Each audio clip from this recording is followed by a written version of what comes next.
ഒരു സർക്കാരിനും ദേശീയ വിദ്യാഭ്യാസ നയം നടപ്പിലാക്കുന്നത് മാറ്റി നിൽക്കാൻ വേണ്ടി കഴിയില്ല.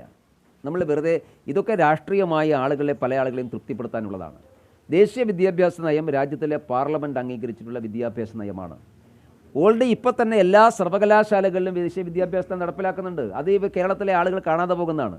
ദേശീയ വിദ്യാഭ്യാസ നയത്തിൻ്റെ ഭാഗമായിട്ടുള്ള പദ്ധതികൾ ആവിഷ്കരിക്കുമ്പോൾ മാത്രമേ അതിൻ്റെ ഭാഗമായിട്ടുള്ള പണം കിട്ടുള്ളൂ.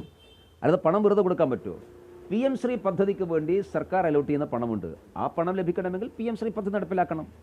സർവശിക്ഷാ അഭിയാൻ്റെ ഭാഗമാണ് PM ശ്രീ പദ്ധതി. അതുകൊണ്ട് PM ശ്രീ പദ്ധതി നടപ്പിലാക്കിയാൽ മാത്രമേ സർവശിക്ഷാ അഭിയാൻ്റെ പണം കിട്ടുള്ളൂ. അത് സിമ്പിളാണ്. രാജ്യം BJP ഗവൺമെൻറ്റാണ് ഭരിക്കുന്നത് ചില സന്ദർഭത്തിൽ കേരളത്തിലെ CPM മന്ത്രിമാരോട് മറന്നു പോകും.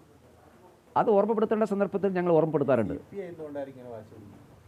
അങ്ങനൊരു പാർട്ടി ഉണ്ട് എന്ന് ആൾക്കാർക്ക് ബോധ്യപ്പെടാൻ വേണ്ടിയിട്ടായിരിക്കും. എന്നാണിപ്പോൾ EP ജയരാജൻ തന്നെ പറഞ്ഞിട്ടുള്ളത് അങ്ങനെയാണല്ലോ. ഇങ്ങനൊരു പാർട്ടി ഉണ്ടെന്ന് കേരളത്തിലെ ആൾക്കാർക്ക് ബോധ്യപ്പെടാൻ ഇങ്ങനെയൊക്കെ പറയണത് അതുകൊണ്ടായിരിക്കും. അത് അവരുടെ കാര്യമാണ്.